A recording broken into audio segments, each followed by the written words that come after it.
Continuando aqui, gente, teve um corte no vídeo. Intersexo. A pessoa intersexo está entre o feminino e o masculino.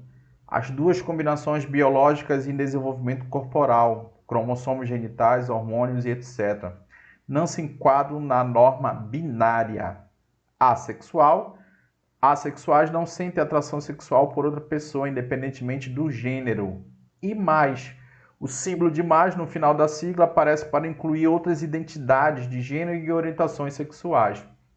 Essa população, gente, historicamente, infelizmente, ela é excluída em muitos e muitos países ocidentais e orientais, onde todo um pensamento moral, pensamento religioso enraizado nessas sociedades, acabam, né, gente, infelizmente, promovendo o preconceito e a segregação. Encontra-se ainda fortemente excluído nos espaços de poder e na aceitação social. Então é muito difícil você ver o povo da população aí, a população GLBT, vou resumir aqui, tá, gente? GLBT, no ambiente político, no ambiente de grandes corporações, né, acessando, por exemplo, o ensino superior. Durante muito tempo foi associado à questão do GLBT, à prostituição. Então, existe, infelizmente, inclusive aqui no Brasil, um histórico muito ruim, né, de muito preconceito para com a população GLBT, né? Dentro das escolas, dentro das igrejas, muitas das vezes dentro da nossa própria família, né? Quando existe alguma pessoa homossexual, GLBT, aquelas piadinhas do tio, aquelas piadinhas sem graças, né, que acabam expressando todo esse preconceito, né? Cerca de 70 países do mundo ainda criminalizam a homossexualidade. Olha esse absurdo. 21 deles punem o ato com prisão por até 10 anos e 6 deles punem a homossexualidade com pena de morte. Os movimentos LGBT espalhados pelo mundo são exemplos de focos de luta contra a exclusão dessas populações. Então, essa galera luta todo dia, toda hora, toda semana contra essa exclusão, né? E aqui nós temos dados aqui que foram divulgados ainda em 2023, né? Mulheres trans e travestis foram as maiores vítimas do Brasil. O Brasil, gente, é um dos países do mundo que mais mata essa população. Infelizmente, né? Eu nunca esqueço um caso que aconteceu muitos anos atrás, que eu achei emblemático. Um casal homossexual andava pela Avenida Paulista de mão dadas. Do nada, um doido, um homofóbico, tirou uma lâmpada fluorescente, daquelas compridas, e deu no rosto do rapaz. Salvo engano, ele ficou cego de um olho. Do nada, gente, do nada. Então é um ódio, é uma preocupação com o que o outro faz entre quatro paredes. Muito triste para uma sociedade que se diz liberal, como a sociedade brasileira, né? Então você vê aí o número de mortes muito grande, 58% para as mulheres trans e travestis, né? 35% homens gays, 2,93% homens trans e pessoas trans masculinas, 2,93% mulheres lésbicas, 0,37% não binários e 0,37% outros, né? Então, mulheres trans e travestis têm aí, infelizmente, sofrido com todo esse preconceito e todo esse ódio ao longo de muitos e muitos anos no Brasil, tá? Aqui você tem aqui, ó, total de morte de pessoas LGBT em 2022. 83%, né, dos 228 assassinatos que aconteceram aqui no Brasil estão aí dentro desse número. 134 trans, 86 homens gays, 6 lésbicas e por aí vai, né? Então, tá aí, olha, gente, de 100%, 83% dessa população que morreu de forma triste, né? De forma assassinada. Aqui, gente, é um dado do Atlas da Violência 2023, tá? Tratando de dados aí, olha, de 2020 e 2021. Infelizmente, os números aí são tudo para mais, né? Casos de violências contra homossexuais. um aumento de 14% contra bissexuais, 2020 e 2021, tá, gente? Esses são os dados que nós temos acesso pelo Atlas Brasileiro de Segurança Pública. 50%, né? Fora, gente, aqueles casos que não são denunciados, tá? Não esquece disso. Casos de violência física contra pessoas trans e travestis, né? Casos de violência psicológica. Esse mesmo aí, né, gente, que não é muito notificado pelas autoridades de segurança pública, né? Violência psicológica, que as mulheres sofrem muito no Brasil e no mundo, o povo da população homossexual também sofre. Então, gente, esses dados aqui são muito tristes, né? Nada de bom para comemorar para a população LGBT. Pelo menos, gente, estão tendo muito mais espaço, né? Estão tendo mais voz, um pouquinho mais voz. Você observa na TV Câmara a participação de vários deputados e tudo mais trans, né, da população LGBT, inclusive defendendo os seus interesses, né? Nós ainda observamos, por exemplo, nos estádios de futebol, muitos cânticos de torcida de caráter homofóbico, né? Então, o futebol também, além de reproduzir o racismo, acaba reproduzindo a homofobia. Muito ruim para a sociedade mundial, né, de forma geral, em pleno século XXI. Beleza? Movimentos pela Terra.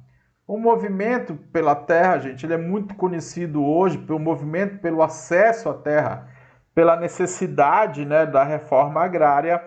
Ele é muito conhecido pelo MST, mas não é somente o MST, tá, gente? Como instituição, como movimento social que está diretamente vinculado a esse tema. Então, gente, o Brasil, historicamente, novamente a história, ele é um país de concentração fundiária. Ele é um país de concentração de terras.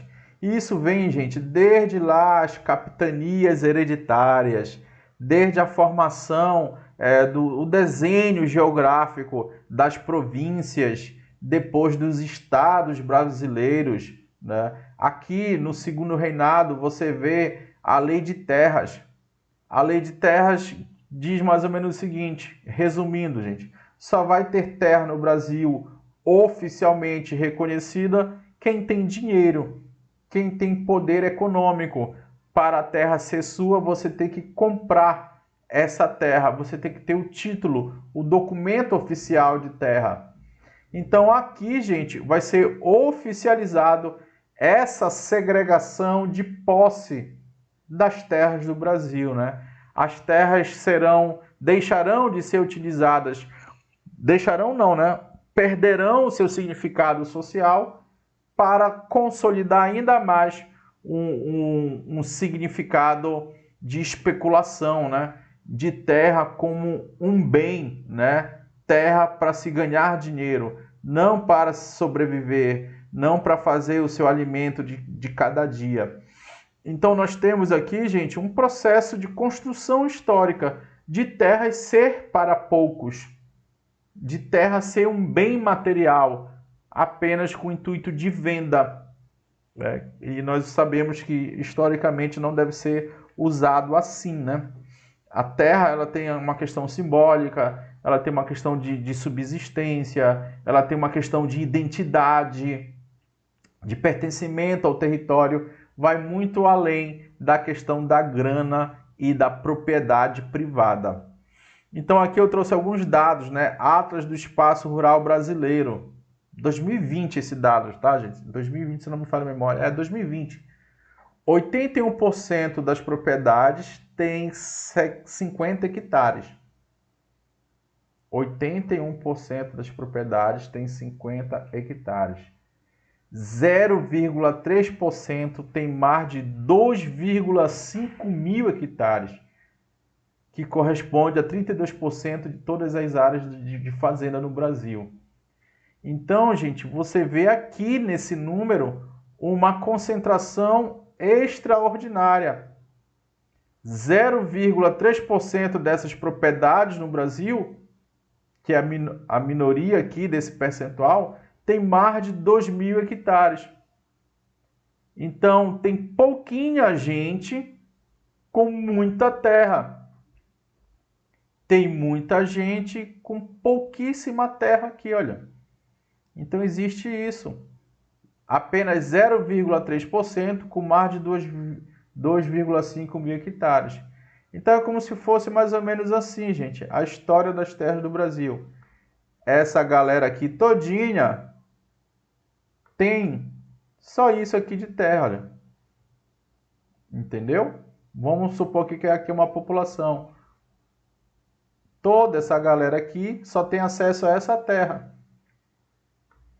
Essa galerinha aqui tem acesso a toda essa terra. Historicamente, isso é muito fácil de compreender, né? Então, uma minoria, está aqui a minoria, pouquíssimas pessoas têm muita terra, né?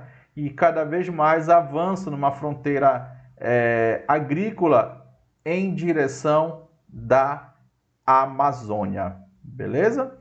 Esse movimento pela reforma agrária, gente, ele é muito antigo, tá, gente? Década de 50, década de 70, iniciou ali por Pernambuco, se espalhou pela Paraíba e depois chegou em outros estados.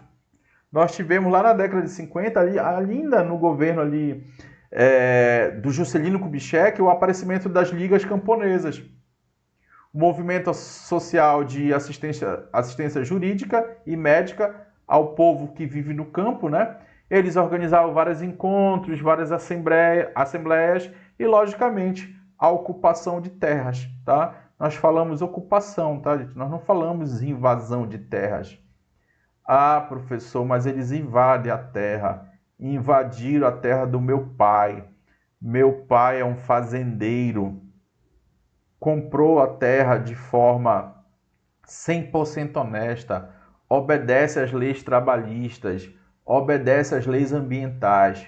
Pô, beleza. Se for nesse caso, é invasão, tá?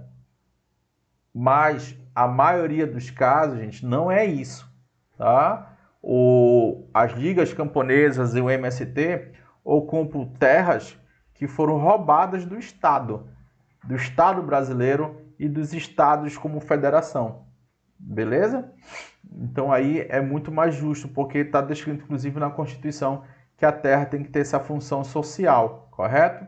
Comissão Pastoral da Terra, vinculado à CNBB, né? Vinculado à Igreja Católica, é um movimento da Igreja Católica para ajudar as pessoas mais pobres, tanto das periferias urbanas como das comunidades rurais.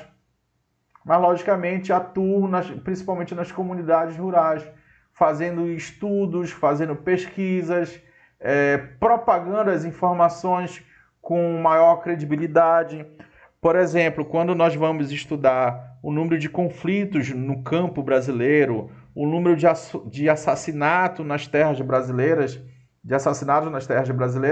nós utilizamos fonte como a Pastoral da Terra, a CPT, década de 70, olha, durante ali praticamente o auge da ditadura militar.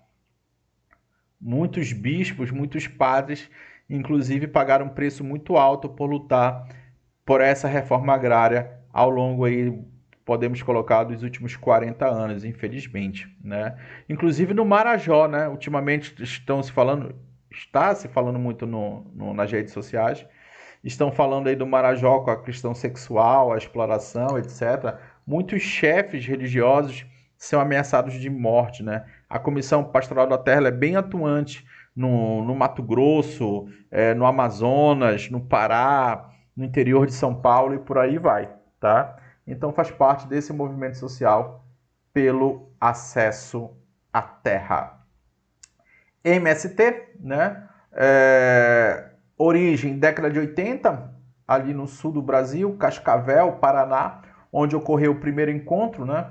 Fizeram, assim como as ligas camponesas ao longo da história, muitas e muitas ocupações, e isso se acentuou logicamente no século XXI, e o MST, assim como outros trabalhadores sem terra, né, gente, eles pagam um preço muito alto, né, sofrem constantemente com assassinatos e chacinas, né, em massacres, como o caso que aconteceu em Eldorado dos Carajás em 1996, né, que é um dos casos mais emblemáticos dessa violência contra o homem no campo. Ah, professor, mas os caras atiraram na polícia militar, eles tinham que morrer. Gente, não foi uma troca de tiro justa, tá, gente? O IML observou, imagina aqui, olha, o crânio da pessoa, observou que a maioria das balas que mataram as pessoas estavam nesse sentido, olha, de cima para baixo e na parte de trás da cabeça. Ou seja, eles foram executados, tá? Atualmente, né, aproximadamente nós temos 90 mil famílias acampadas do MST. Aqui você observa, gente, alguns gráficos, um gráfico, né, sobre a violência que esses trabalhadores sofrem, tá? Dificilmente, gente, você vai ver a grande mídia falando bem do MST. A Globo, a CNN, a Band, o SBT, a Record, o Estado de São Paulo, sei lá. Por quê? Porque eles são donos de fazendas. Eles são os grandes latifundiários do Brasil, né? Durante essa série histórica foram registrados diversos ciclos de violência. Ao longo da história do Brasil, gente, nós temos alguns momentos que foi acentuado essa violência no campo. Esse gráfico mostra isso aqui de forma bem clara, né? Ilustrado no gráfico abaixo, o primeiro ciclo de violência, década de 80. 1980, 85 a 89. Então você pega aqui esse recorte aqui, olha. Grande número de violência, né? Destacando 112 vítimas fatais. O segundo ciclo, né? Entre os anos de 93 e 96. 93, vamos colocar aqui, 96, outro pico, né? E aqui você, já nos anos 2000 aqui, antes de 2020, né? 2015, 2016 e tudo mais, você vê outro crescimento muito expressivo dessas mortes, né? Nós temos aqui alguns exemplos de chacinas que os trabalhadores, pela reforma agrária, sofreram. Gente, a história ela é implacável, tá, gente? Os dados estatísticos são implacáveis no mundo, tá? 90% dos países ricos e poderosos, os dito cujos países de primeiro mundo, né, eles passaram por reforma agrária. Então a reforma agrária é uma das etapas para um país se transformar em uma grande nação. Porque não dá, gente, não dá para existir essa desigualdade no campo e a sociedade de um determinado país ser linda e maravilhosa. Então, muitos países da Europa, muitos países da Ásia, aconteceu um pouquinho disso nos Estados Unidos, né? Há séculos, muitas das vezes há séculos atrás, e nós tivemos aí um dos elementos propulsores do desenvolvimento econômico e social dessas nações. Enquanto o Brasil não fizer isso, gente, tá difícil, né? Então tá aqui, olha, o contexto no qual se situa essas duas primeiras ondas de massacre registrado pela Comissão Pastoral da Terra sinaliza uma conjuntura política de transição democrática, né? O final da ditadura para o momento democrático que nós vivemos, inclusive, hoje. E que a reforma agrária passa a ser colocada como pauta dentro da reabertura constitucional. Esse papo de reforma agrária, gente, esse papo não, né? Que é algo muito sério. Essa questão da reforma agrária, ela foi falada de forma muito séria pelo presidente João Goulart, gente. Sabe quando? Em 1961. 61, João Goulart falou que ele iria fazer a reforma agrária, por bem ou por mal. E o que aconteceu com ele? Ele sofreu o golpe militar, né? Então é muito difícil falar em reforma agrária no Brasil. Por quê? Porque é muita grana envolvida, é muita coisa, são grupos muito ricos e poderosos, que são a base do sistema capitalista brasileiro, né? E mundial também, né? Alguns países aí pelo mundo também não fizeram a reforma agrária.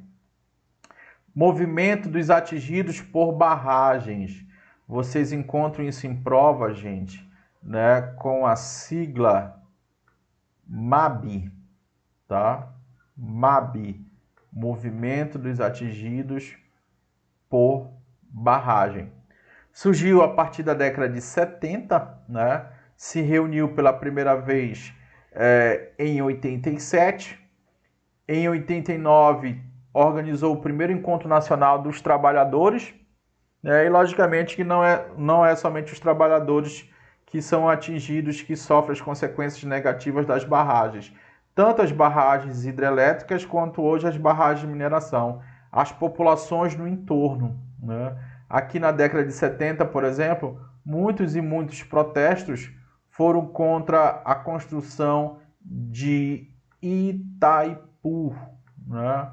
Uma das maiores hidrelétricas do mundo.